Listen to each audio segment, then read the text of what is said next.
আমাদের নবী মুহাম্মদ রাসূলুল্লাহ সাল্লাল্লাহু আলাইহি সাল্লামকে আল্লাহ রাব্বুল আলামিন গোটা পৃথিবীবাসী মানুষের জন্য রহমত হিসেবে প্রেরণ করেছে। জোরে বলেন সুবহানাল্লাহ। সূরা আম্বিয়া আয়াত নম্বর 7। আয়াতের ব্যাখ্যায় মুফাসসিরিনে কেরাম লিখেন, নবী মুহাম্মদ রাসূলুল্লাহ সাল্লাল্লাহু আলাইহি সাল্লাম কারো জন্য ক্ষতির কারণ না। কাউকে নবীজি কষ্ট দেওয়ার জন্য পৃথিবীতে আগমন করেন নাই। এখন প্রশ্ন হলো, নবী তো পৃথিবীতে এসে যুদ্ধ করেছেন, কি বলেন করেন নাই? যুদ্ধে কি মানুষ মারেন নাই? তাহলে এই যে নবীজি যুদ্ধ করলেন, এই যে যুদ্ধটা করলেন, এটা কি মানুষকে কষ্ট দেওয়ার জন্য করেছিলেন? মুফাসসিরিনে কেরাম একটা উদাহরণ লিখছেন, চমৎকার, মনোযোগ সহকারে শুনতে হবে, বুঝতে হবে। আমরা এখন বুঝি না, আসলে দিন বোঝার চেষ্টাও করি না। যতটুকুন বুঝছি এটাকে যথেষ্ট মনে করি, কিন্তু দুনিয়াকে যথেষ্ট মনে করি না। দুনিয়ার অনেক কিছু, সামান্য একটা জিনিস না বুঝলো রাতের অন্ধকারে টর্চ লাইট নিয়ে উকিলের বাড়িতে চলে যাই। তো দেখেন তো এখানে একটু কি লেখা আছে, সেই দাদার আমলের দলিল, তাই না? দুনিয়া বোঝার জন্য আমরা এত বেশি ব্যস্ত। আর দিনের ব্যাপারে যতটুকুন বুঝছি যথেষ্ট। আমার বুঝের বাহিরে কেউ বললে তারে তালাক, তার সাথে আমার কোনো কি নেই, খাতির নেই। তো যা হোক, এই যে রহমত নবী কেমনে উদাহরণ দিলেন মুফাসসিরিনে কেরাম, যে একটা পিতা তার সন্তানের জন্য সদা সর্বদা সর্ব অবস্থায় রহমত নাকি গজব? রহমত। একজন পিতা কি সন্তানের কখনোই কোনো ক্ষতি চায়? পিতাকে যদি টাকা পয়সা নাও দেয়, তো সন্তানকে পিতামাতা বলে যে ও ভালো থাক, ওর সুখে থাকুক, কারণ ওর জন্যই তো জীবনের সব কষ্ট করছি, আমাদেরকে টাকা দেওয়ার দরকার নেই, ও ভালো থাকুক, বলে না? এখন আপনার একটা ছেলেকে আপনি খুব বেশি আদর করেন, ঘটনাক্রমে এই ছেলের রানের উপর একটা বড় ধরনের একটা ফোড়া উঠছে, ফোড়া, বুঝতেছেন? এখন এই যে সন্তানকে যে আপনি আদর করেন, তাকে জীবনে আপনি কষ্ট দেওয়ার চেষ্টা করেন না, তার সব আবদার পুরা করেন। এখন এই যে ফোড়া যেটা হইছে, এই ফোড়ায় এটা পাকছে, ভিতরে পুজো হয়েছে। এখন ডাক্তারের কাছে নিলে ডাক্তারে কাটবে, আর না হলে আপনাকে একটা বেলের কাটা দিয়ে ছিদ্র কইরা চাইপটা ভিতরের পয়জন বের করা লাগবে। কথা ঠিক না বেটি? এখন এই যে সন্তানকে যে আপনি চাপ দিবেন, ব্যথা তো পাবে না? পাবে। ডাক্তার যে কাটবে, ব্যথা কি পাবে? তো এই যে সন্তানকে ফোড়া, পাকা পোড়া চাপ দিয়া বের করার জন্য যে ব্যথা, এটা কি সন্তানের সাথে দুশ্মনী করার কারণে নাকি ভালোবাসার কারণে? এখন সন্তান যদি ছোট হয়, ব্যাকল হয়, তাহলে বাপরে তো লাইতে হয়, ডাক্তাররাও লাইতে হয়। কি লাথি দেয় কি দেয় না? কারণ এই সন্তান মনে করে যে এই যে আমার বাপ, আমি এত ব্যথা পাই, আমার কথা কি করতেছে না, শুনতেছে না, আমার উপর অনেক বড় জুলুম করতেছে।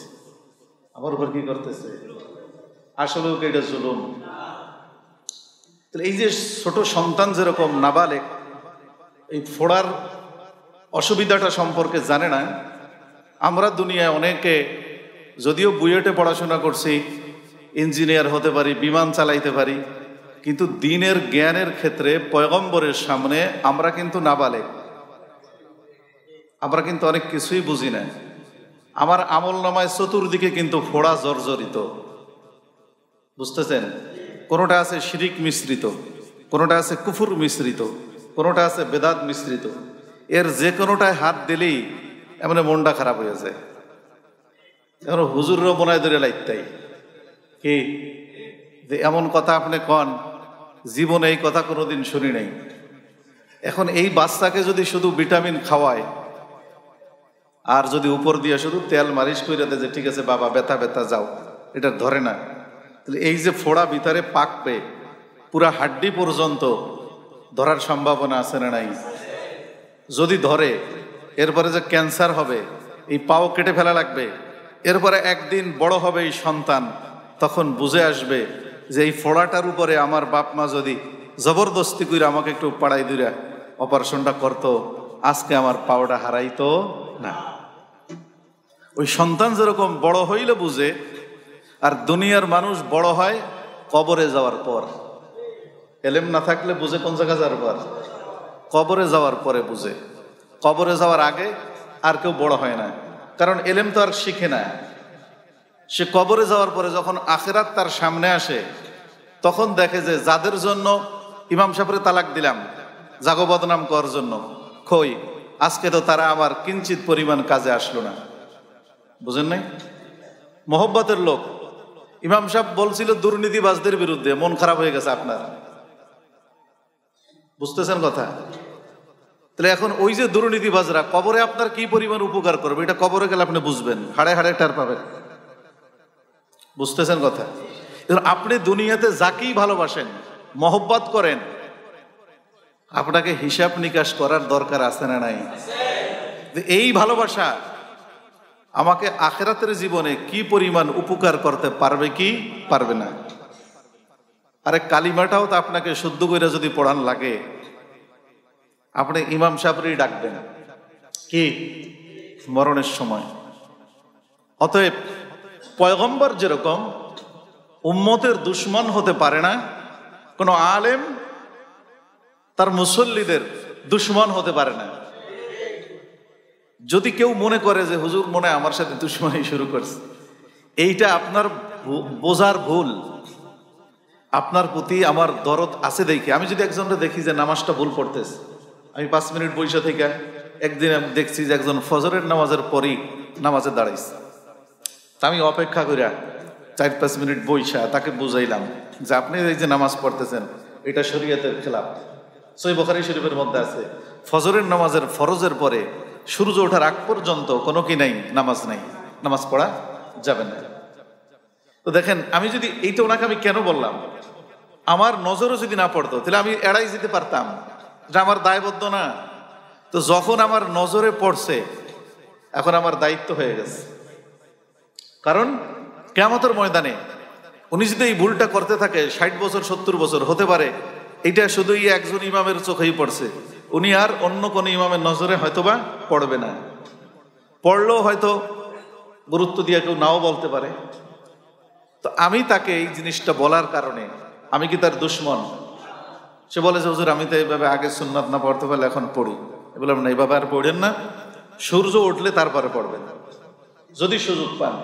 আর যদি কাজে চলে যান, কিতাবের মধ্যে লিখছে, তাহলে কাজে চলে গেল যদি নাও পড়তে পারেন, তা তো আল্লাহ ওই পরিমাণ শাস্তি দেবে না পড়লে যেই পরিমাণ শাস্তি দেবে।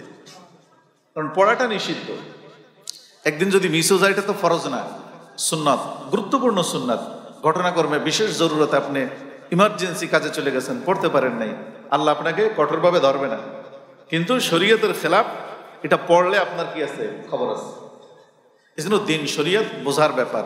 তো আমাদের নবী মুহাম্মদ রাসূলুল্লাহ সাল্লাল্লাহু আলাইহি ওয়াসাল্লাম এই যে বাচ্চাকে যেরকম পিতা আদর করে, ভালোবাসে, টাকা পয়সা তার সকল সুখ শান্তির ব্যবস্থা করে, আবার রোগ হইলে জোর জবরদস্তি করে কি করে, ট্রিটমেন্ট করে।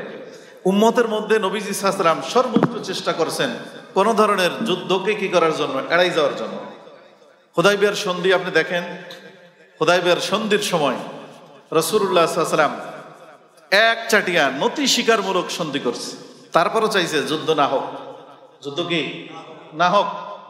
কিন্তু যখন একেবারে গায়ের উপরে আসছে, ধাক্কা দিয়ে ডেরের ভিতরে ফালাই দিচ্ছে, এখন এই নবীটাকে তো আল্লাহ পৃথিবীতে পাঠাইছে গোটা দুনিয়ায় আল্লাহর দিন প্রতিষ্ঠা করার জন্য। এই নবীটাকে যদি অন্য অন্য বনী ইসরাইলদের নবীদের মতো দুশমনরা হত্যা করে ফেলে, আল্লাহর মিশন কি হবে না, সাকসেস হবে না। এই জন্য আল্লাহ তাআলা একেবারে দেওয়ালে যখন পিঠ থেকে গেছে, তখন আল্লাহ বিধান দিছে 13 বছর পরে, মক্কার থেকে যাওয়ার পরে আল্লাহ বিধান দিছে, উযিনা লিল্লাযীনা ইউকাতালুনা বিআন্নাহুম যুলিমু, যারা এই 13 বছর জুলুম নির্যাতনের শিকার হয়েছ, এখনো যদি তোমাদেরকে মদিনায় এসে মাইরা কবর দিয়ে থুয়ে যায়, আমার দিন তোমরা প্রচার করবা কবে? মক্কায় তো সুযোগ পাও নাই। এই জন্য দিন প্রচার করার স্বার্থে ওরা যে তোমাদেরকে মারতে আসে, এইটা ওরা আমি আল্লাহরই মারতে আসে। অতএব আমি আল্লাহ অনুমতি দিলাম, আমার পক্ষ থেকে তোমরা ময়দানে নামো, তোমরা যদি না পারো আমি ফেরেশতা দিয়া হইল আমার দ্বীনের প্রোটেস্ট করব, হেফাজত করব। অর্থাৎ এই ইসলামী জিহাদ মানবতার কল্যাণের জন্য। আর এই যে দাওয়াত আল্লাহ রসুল নিয়ে আসছিলেন, এটা আবু জেহেলকে জান্নাতে নেওয়ার জন্য। কোথায় নেওয়ার জন্য? অতএব এই দুনিয়ার প্রত্যেকটা আলেম এটা চায়, দুনিয়ার প্রত্যেকটা মানুষ সে জান্নাতি হোক। সে কি হোক? জান্নাতি হোক। তো এই মানুষগুলো যারা বুঝে না, তখন তাদের বিরুদ্ধে পিঠ ঠেকে গেলে, তারা যখন ইসলামের বিপক্ষে অবস্থান নেয়, নবীর বিরুদ্ধে অবস্থান নেয়, তখন কিছু কথা যদি না বলে, তাহলে তো দ্বীনে হক যেটা, এটা মানুষ বুঝবে না। এই জন্য নবী সাল্লাল্লাহু আলাইহি সাল্লাম এটা কি করছেন? এই যুদ্ধ পর্যন্ত করছেন। কঠোরভাবে বলা লাগলে বলছেন, কখনো কখনো বদদোয়াও দিছেন। সহিহ বুখারী শরীফের 520 নম্বর হাদিস, সহিহ বুখারীর 520 নম্বর হাদিস, নবীজি সাল্লাল্লাহু আলাইহি সাল্লাম বাইতুল্লাহর পাশে নামাজ পড়তেছিলেন।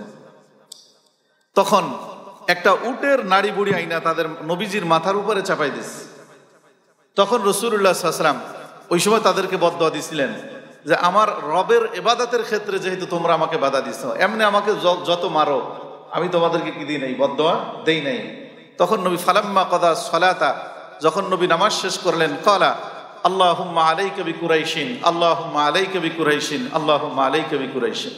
তিনটা বদদোয়া দিছে আল্লাহ, এই কুরাইশদের লিডারদেরকে তুমি ধরো। কি করো? ধরো। তিনবার বলছে ধরো। এই হাদিস যিনি বর্ণনা করেছেন আব্দুল্লাহ ইবনে মাসউদ রাদিয়াল্লাহু তাআলা বলেন, ফালাকাদ রাআইতুহুম সারা ইয়াউমা বাদরিন সুম্মা সুহিবু ইলাল কলিবে বাদরিন।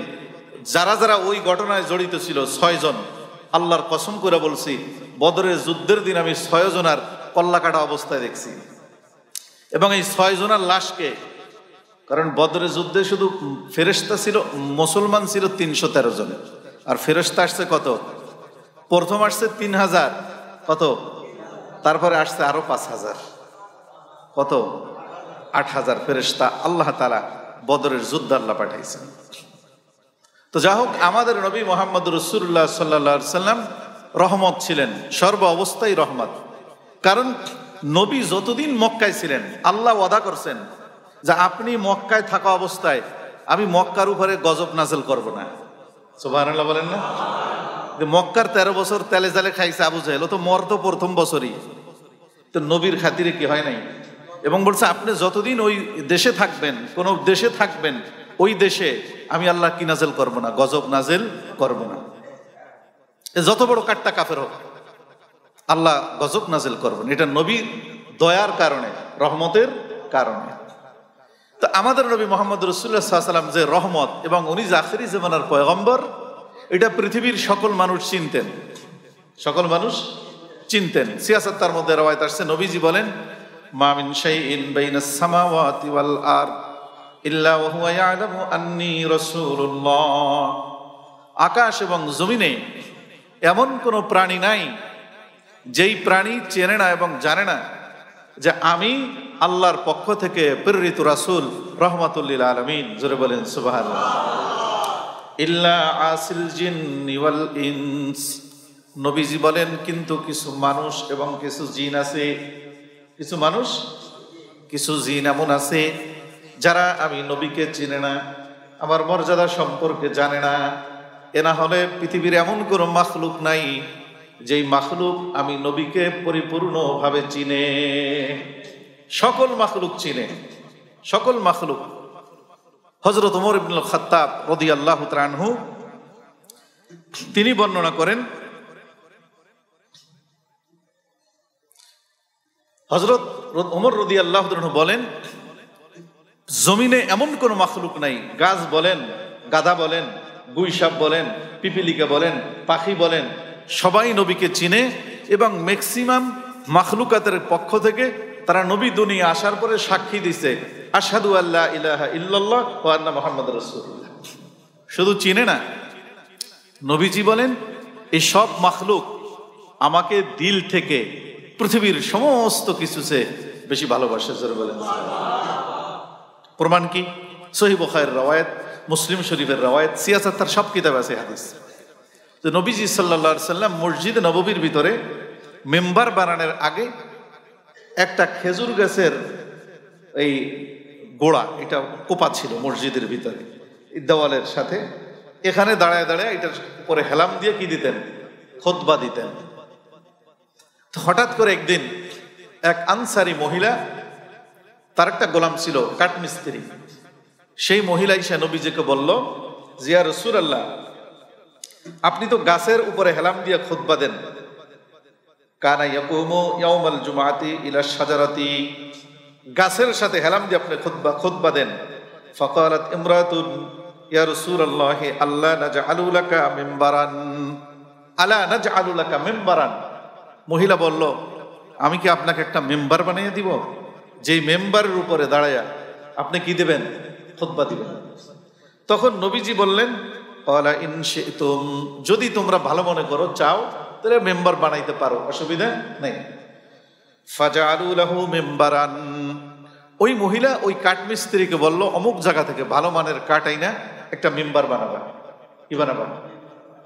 আগামী শুক্রবারের আগে মসজিদে সেটা দিবা, নবীজি ওই মেম্বারের উপরে দাঁড়ায় কি দিবেন, খুতবা দিবেন। সুবহানাল্লাহ বলেন। ফালাম্মা কানা ইয়াউমুল জুমআতি দাফা ইলাল মিম্বার, যখন জুমার দিন আসলো, নবী আজকে খুতবা দেওয়ার জন্য এই গাছকে উপেক্ষা করে মেম্বারের দিকে চলে আসলেন। গাছে আর কি দেন নাই, হেলাম দেন নাই। যখন মেম্বারের উপরে উঠলেন খুতবা দিবেন, ফাসাহান নাখলাতু সিয়াহাস সবি, কয়টা বাচ্চা যেরকম চিৎকার মেরে ওঠে, এই খেজুর গাছটা এরকম চিৎকার করে কান্না আরম্ভ করলো। সুম্মা নাযালা নবী সাল্লাল্লাহু আলাইহি ওয়াসাল্লাম ফাযাম্মাহু ইলাইহি ইয়াইনু আনিনাস সাবি আল্লাযী ইয়াসকুনু, নবীজি মিম্বার থেকে নেমে গেলেন, খেজুর গাছটাকে ওইরকম জড়ায় ধরলেন যেরকম একটা ক্রন্দনরত সন্তানকে তার মা অথবা বাবা জড়ায় ধরে। সুবহানাল্লাহ বলেন। জড়ায় ধরার পরে নবীজি আদর করলেন। সাহাবায়ে কেরাম বলেন, আমরা মসজিদের সকল সাহাবী দেখলাম ওই খেজুর গাছটা ফোপায়া ফোপায়া কান্না আরম্ভ করছে। নবীজি তাকে বাচ্চার মতো আদর করলো। এই আদর করার পরে আস্তে আস্তে তার কান্নাটা থেমে যায়। নবীজি মেম্বারে এসে বললেন, আল্লাহর কসম করে বলছি, আমি যদি এই গাছকে আদর না করতাম, ও কিয়ামত পর্যন্ত এরকম কাঁদতেই থাকতো। সাহাবায়ে কেরাম বলেন, হুজুর এই গাছ কাঁদলো কেন? নবীজি বলেন, আমি যে ওর সাথে হেলাম দিয়ে খুতবা দিচ্ছিলাম, আজকে ওকে বাদ দিয়া মেম্বার উপরে দাঁড়ায় গেছি, এই আমার বিরহের কারণে এই কষ্ট বরদাস্ত করতে পারে নাই। একটা গাছের ভিতরে আখিরি জামানার পয়গম্বরের ভালোবাসা এই পরিমাণ ছিল। নবীজির ভালোবাসা কি করবে আমাদেরকে, ফায়দা কি হবে? পৃথিবীর কোনো ভালোবাসা আমাদেরকে এর সিকি ভাগও ফায়দা দিতে পারবে না। কারণ পৃথিবীর সকল পিতামাতা, স্ত্রী, সন্তান, আমরা যাদেরকে বেশি ভালোবাসি, এরাও কিয়ামতে আমার বিরুদ্ধে নালিশ করবে। কিয়ামত আমার বিরুদ্ধে কি করবে?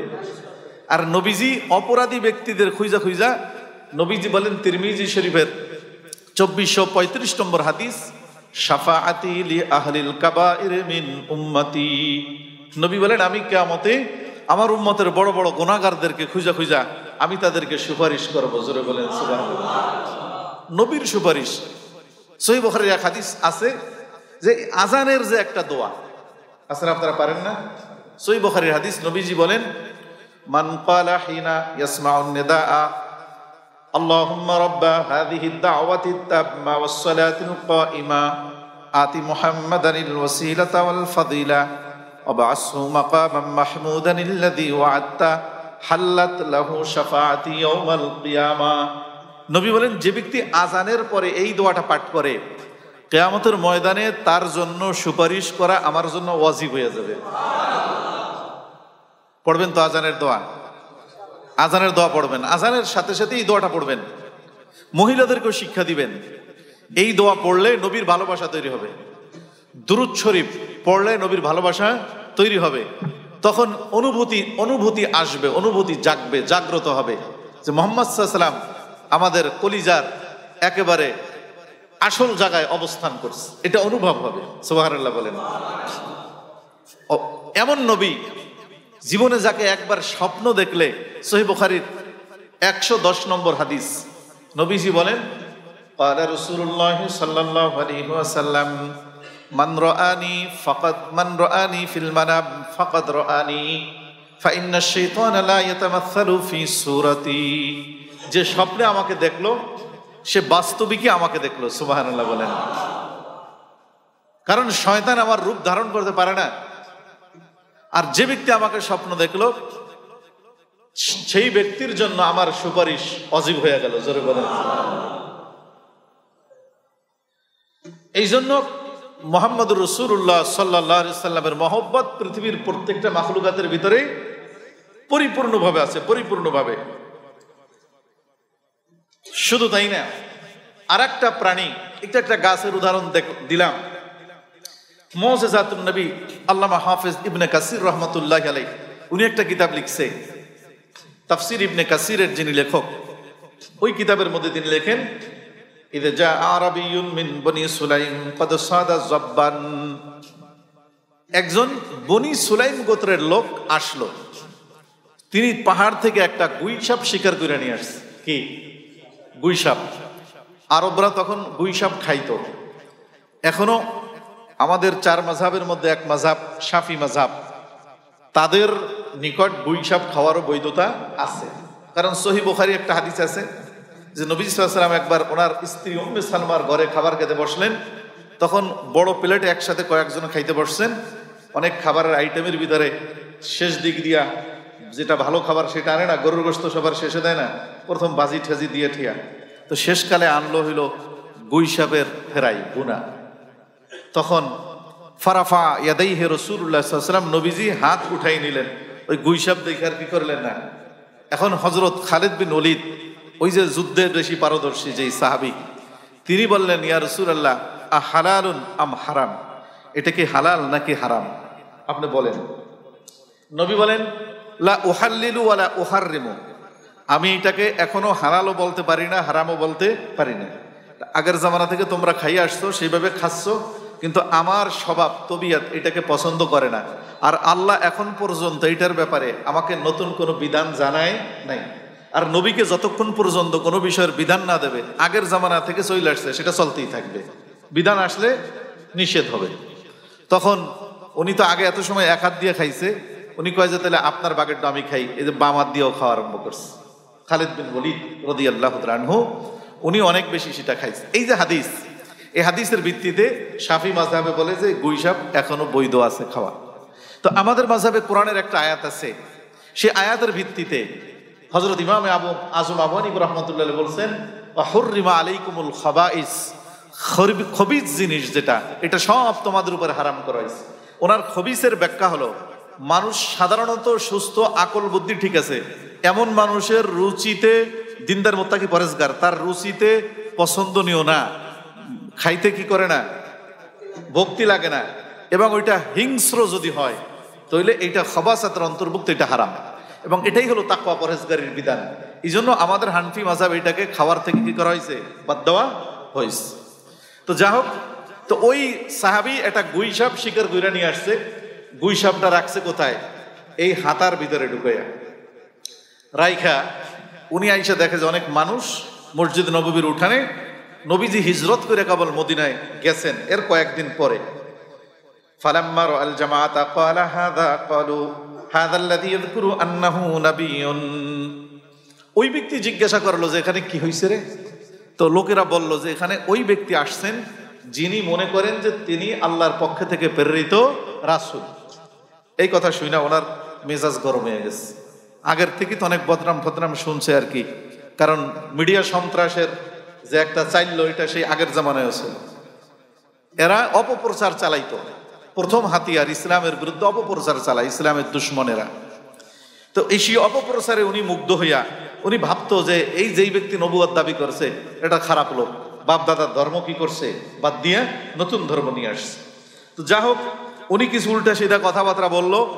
তিনি বলল যে আমার নিকট পৃথিবীতে যত মানুষ আছে তার সকল চেহারার চেয়ে সবচেয়ে বেশি নিকৃষ্ট চেহারার মানুষ হয়েছে এই যেই ব্যক্তি নবুয়ত দাবি করছে। নাউজুবিল্লাহ। কয় যে আমি যদি এখানে লোক বেশি না থাকতো, একা পাইতাম, তা আমি এই যে আজকে ওনার এই বর্ষা দিয়ে হত্যা করে ফেলতাম। নাউজুবিল্লাহ। এই খবর, এই কথাটা হযরত ওমর রাদিয়াল্লাহু তাআলা কানে চলে গেছে। কার কানে? কানে। তো ওমর রাদিয়াল্লাহু তাআলা কয় যে কি কইলি তুই, আবার কয়। তো কয় যে না এত কই নেই, অন্য কিছু কইছি। তো হযরত ওমর বলেন যে তলোয়ার দেখছস, এক কোপ দিয়া কল্লা দুখণ্ড করে ফেলাবো। তখন আল্লাহ রাসূল সাল্লাল্লাহু আলাইহি ওয়াসাল্লাম এইসব পিছন থেকে থামাইছে। মাইরো না, কি হয়েছে ঘটনা? কয় এই ঘটনা। আল্লাহ রাসূল বলে যে ধৈর্য ধরো, সবর করো, তাকে আমার কাছে আসতে দাও। ওই ব্যক্তি কাছে আসলো, আসার পরে বলে কাছে আসলে কাজ হবে না, আমি আপনার উপর ঈমান আনবো না। ওয়াল্লাত ওয়াল উজ্জা, আমি লাত মূর্তি উজ্জা মূর্তির কসম করে বলছি, মা আমানতু বিকা আওয়া ইউমিনু বিকা হাযা যব, যে আমার হাতে যে গুইসাপ আছে, এই গুইসাপ যতক্ষণ ঈমান না আনবে আমি আপনার উপর ঈমান আনবো না। এর মানে হলো গুইসাপও জীবনে কথা কবে না, ঈমানও আনবে না, আর আমিও ঈমান আনবো না। মানুষ অনেক সময় কয় না, কয় যে এই যে পাথরে কথা বলবে ইট, তারপর আমি তোর সাথে কথা বলতে পারবো না, কয় না? তার মানে পাথরও বলবে না, আমিও বলবো না। ওই দৃষ্টিতে ওই সেন্সে বলছে যে এই গুইসাপ যতক্ষণ কথা না বলবে তোমার উপর ঈমান না আনবে, আমারে যতই বুঝাও পাম্পুস্কি দাও, কাজ হবে না, আমি বাপ দাদার ধর্ম ছাড়তাম না। তখন নবীজি সাল্লাল্লাহু আলাইহি ওয়াসাল্লাম ওয়া আখরাজা যব্বা মিন কাম্মিহি, এই কথা বইলা হাতের ভিতর থেকে এই গুইসাপটার বাচ্চাটাকে বের করছে। অতহাহু বাইনা ইয়াদাই রাসূলুল্লাহ সাল্লাল্লাহু আলাইহি ওয়াসাল্লাম, এবং রাসূলুল্লাহ সাল্লাল্লাহু আলাইহি ওয়াসাল্লামের সামনে এই গুইসাপটাকে কি করছে, রাখছে। এখন নবী বলেন কি, যেই মিয়া এই গুইসাপ যদি আমার উপর ঈমান আনবে তাই আনবা। এখন এই লোক চিন্তা করে যে গুইসাপ তো আনবে না, কি আনবে? হ্যাঁ, গুইসাপ যদি আনে তাহলে আনবে। এখন নবীজি সাল্লাল্লাহু আলাইহি ওয়াসাল্লাম ফাকালা রাসূলুল্লাহ সাল্লাল্লাহু আলাইহি ওয়াসাল্লাম ইয়া জব্বু, নবী বললেন যে হে গুইসাপ কেমন আছো? সুবহানাল্লাহ বলেন। ফাজাবাহু জব্বু বিলিসানিন আরাবিয়্যিম মুবিন, হযরত ওমর বলেন আরবি ভাষায় কথা বলি, তার চেয়ে আরো একেবারে আকার রসিকার জের জবর বিশুদ্ধ কইরা গুইসাপ বলা আরম্ভ করলো। কি কয়? লাব্বাইক ওয়া সাদাইক ইয়া রাসূলুল্লাহ, হ্যাঁ আল্লাহর পয়গম্বর, আপনি কি বলবেন বলেন, আমি আপনার সামনে আছি, উপস্থিত আছি, আল্লাহ তাআলা আপনার মঙ্গল করুক, তাড়াতাড়ি বলেন। ফাকালা মান তা'বুদু ইয়া জব্বু, নবীজি বললেন হে গুইসাপ তুমি কার ইবাদত বندگی করো? সুবহানাল্লাহ বলেন। আগেই নবী নিজের কথা বলে নাই, বলছে যে গুইসাপ তুমি কার ইবাদত বندگی করো। এখন গুইসাপ একটা চমৎকার জবাব দিয়ে কি বলে শুনেন। গুইসাপ বলে আল্লাযী ফিস সামাই আরশুহু ওয়া ফিল আরদি সুলতানুহু, আমি ওই রবের ইবাদত বندگی করি আকাশের মধ্যে যার আরশ প্রতিষ্ঠিত আছে, জমিনের ভিতরে যার বাদশাহী প্রতিষ্ঠিত আছে। জোরে বলেন সুবহানাল্লাহ। এভাবে আরো অনেক ওয়াজ করলো গুইসাপ। এরপরে নবীজি বলেন মান আনা ইয়া জব্বু, হে গুইসাপ আমি কে? গুইসাপ আমি কে? এবার ওই গুইসাপ বলে আনতা রাসূলুল্লাহ ওয়া আনতা রাসূলু রাব্বিল আলামিন ওয়া খাতামুন নাবিয়্যিন ওয়া শাফিউল মুজনাবিন, আপনি আখিরি জামানার পয়গম্বর, আপনি সর্বশ্রেষ্ঠ পয়গম্বর, আপনি আবার আপনার রবের পক্ষ থেকে প্রেরিত রাসূল, এবং আর আপনি সর্বশেষ নবী। এরপরে গুইসাপ বলে মান সাদাকাকা কদ আফলাহা মান সাদাকাকা ওয়া কদ খাবা মান কাযাবাকা ইয়া রাসূলুল্লাহ, আল্লাহর পয়গম্বর আমি সাক্ষ্য দিয়ে বলছি, যেই ব্যক্তি আপনাকে সাক্ষ্য দিবে আপনি আল্লাহর পয়গম্বর, ওর কিসমত খুলবে, ওর ভাগ্য ভালো, সুকপাল। আর যেই ব্যক্তি আপনাকে রসুল হিসাবে মিথ্যাবাদী প্রমাণিত করবে, ওর দুনিয়াও ধ্বংস আখিরাতও ধ্বংস। এই কথা বলার সাথে সাথে ওই লোক লাফ দিয়ে 5 হাত উপরে উঠে গিয়া কয় আশহাদু আল্লা ইলাহা ইল্লাল্লাহ ওয়া আশহাদু আন্না মুহাম্মাদার রাসূলুল্লাহ, সাক্ষী দিয়ে এখন কি কয় ওই লোকেই, এবার ওই বনী সুলাইম লোক কয় আল্লাহর কসম করে বলছি, একটু আগে গোটা পৃথিবীর সকল মানুষের চেয়ে এই চেহারাটা আমার কাছে সবচেয়ে বেশি খারাপ ছিল, কিন্তু আল্লাহর কসম এই মুহূর্তে এই পৃথিবীতে সকল মানুষের চেয়ে এই চেহারাটাই আমার মহব্বতের চেহারা।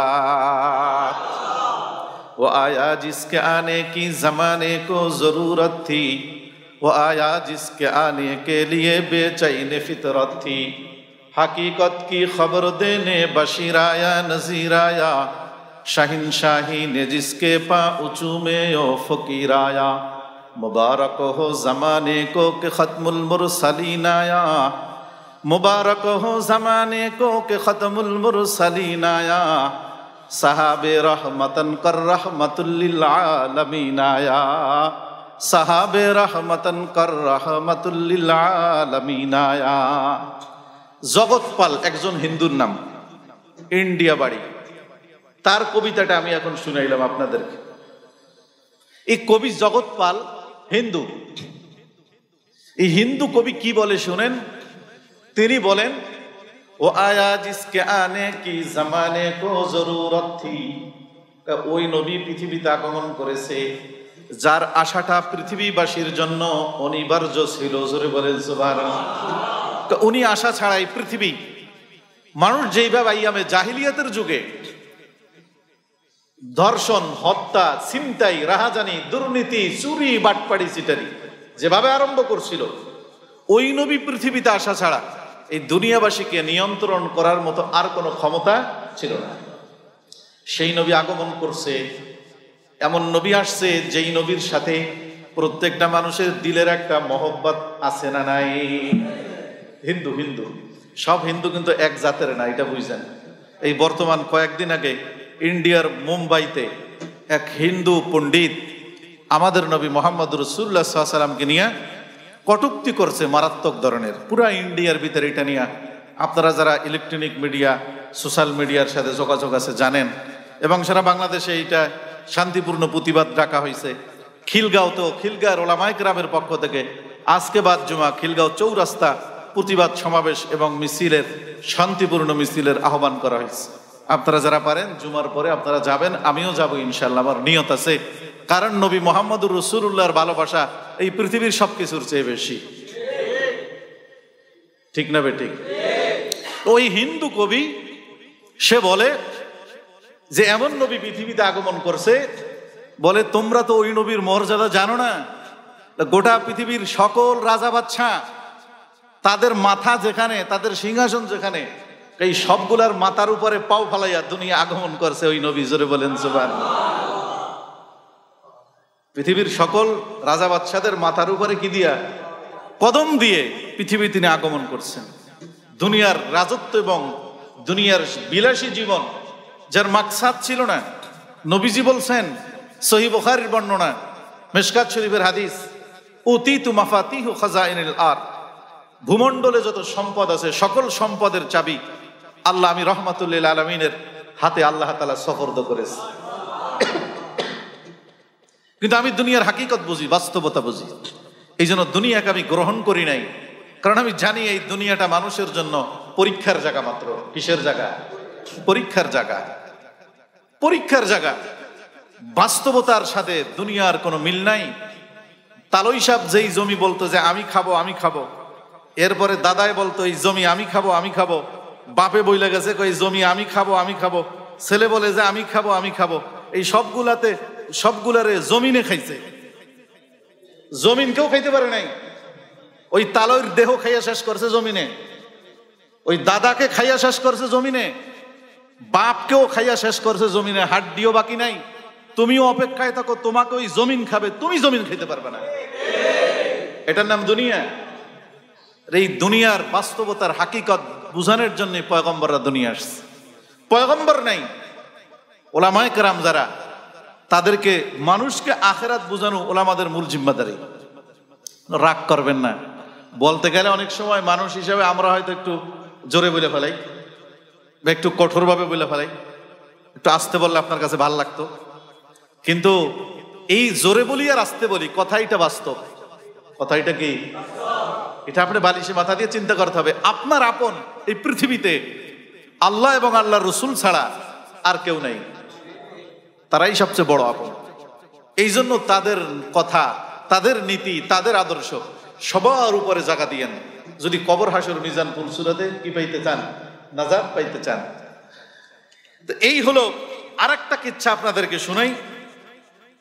ওই কিতাবের 183 নম্বর হাদিস।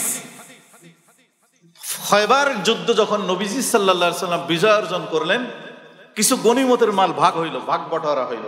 তো নবীজি সাল্লাল্লাহু আলাইহি ওয়াসাল্লাম ভাগে বেশি কিছু নিতেন না, নিজে ভাগও করতেন না।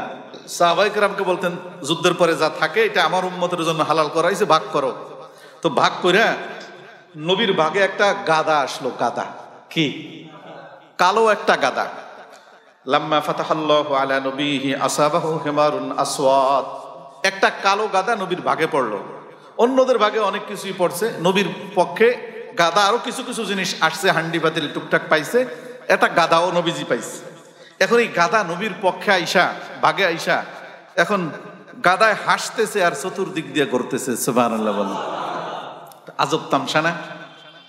এখন নবীজি সাল্লাল্লাহু আলাইহি সাল্লাম এই গাদার হাবভাব দেখা নবী ভাবলেন যে আমাকে তো মহব্বত করার সাথে একটু কথা বলা দরকার। সুবহানাল্লাহ বলেন না? ফাকাল লাহু মা ইসমুকা ইয়া হিমার। নবী বললেন যে তোমার নাম কি গাদা? সুবহানাল্লাহ। আপনারা তো শুধু জানেন সুলাইমান নবী সবকিছুর ভাষা বুঝতো, পৃথিবীর সকল নবী যা পারতো, সকল নবী যত মুজিজা, সব মুজিজা মুহাম্মদুর রাসূলুল্লাহর সিনার ভিতরে আল্লাহ ঢুকিয়ে দিয়েছে।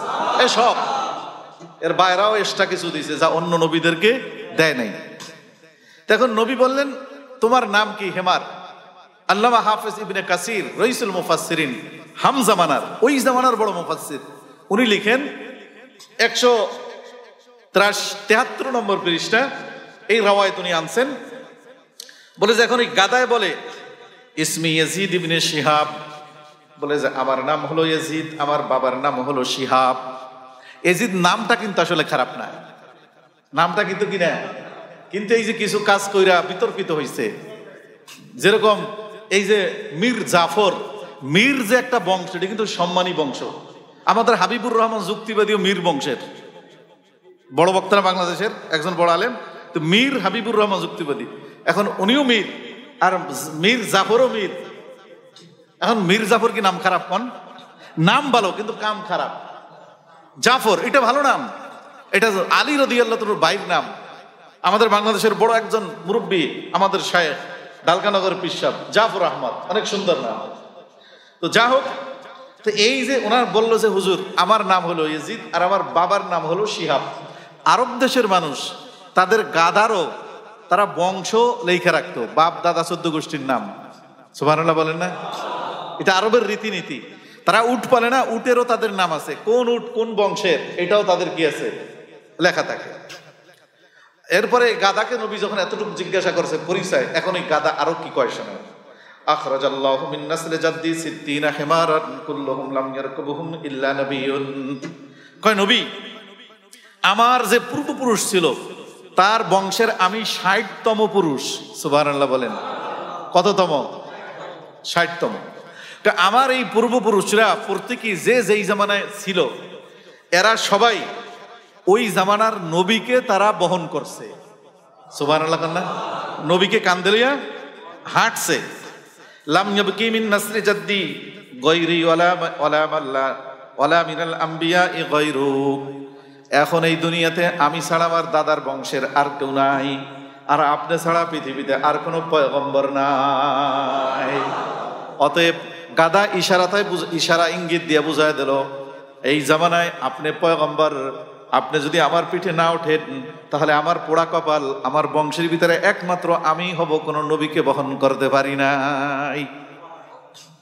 এখন নবীজি বললেন ঠিক আছে আমি তোমার উপরে সাওয়ার হব। এরপরে লম্বা হাদিস, এই গাদার উপরে নবীজি শুধু সাওয়ার হন নাই, নবীজি যদি বলতেন যে আবু বকরের বলাই নিয়ে আসো, এই গাদায় আবু বকরের বাড়ি খবর দিয়ে নিয়ে আসতো। কেমনে আনতো? বলে নবীজি যখন বলতেন যে এ যায়েদ ইবনে হারিস কই আছে দেখো, ওমর কই আছে, কয় ওই গাদায় খুঁজে যাইয়া এর লুঙ্গি কামড়াই ধরিয়া টানা আরম্ভ করতো। সাহাবায়ে কেরাম বলেন যে নবীর ওইটাকে আমরা বলতাম নবীর দূত, অর্থাৎ নবীর সংবাদ বাহক। সে কারো কাছে আসলে লুঙ্গি টানলে বোঝা লাগতো যে নবী আমাকে ডাকছে। সুবহানাল্লাহ। কারণ নবী যেই দিন ইন্তেকাল করলেন সেই দিন এই গাদাটা সুইসাইড করছে, আত্মহত্যা করছে। কারণ ওর তো আর জান্নাত জাহান্নাম নাই। ও ব্যথায় দুঃখে একটা কূপের ভিতর ফাল দিয়ে পড়া, এরপরে গাদা কি করছে, ইন্তেকাল করছে। তাহলে একটা গাদা সে মুহাম্মদুর রাসূলুল্লাহ সাল্লাল্লাহু আলাইহি সাল্লামের মর্যাদা যথেষ্ট পরিমাণে বুঝছে। এই জন্য আল্লাহ কোরআনে কারিমের মধ্যে বলেন যারা এই পৃথিবীতে মানুষ হইয়া আমি আল্লাহকে আমার রসুলকে চিনল না, বালহুম আদাল, ওরা গাদার চেয়েও খারাপ। কারণ এই কথাটা কি আমি কইলাম নাকি আল্লাহ কইছে?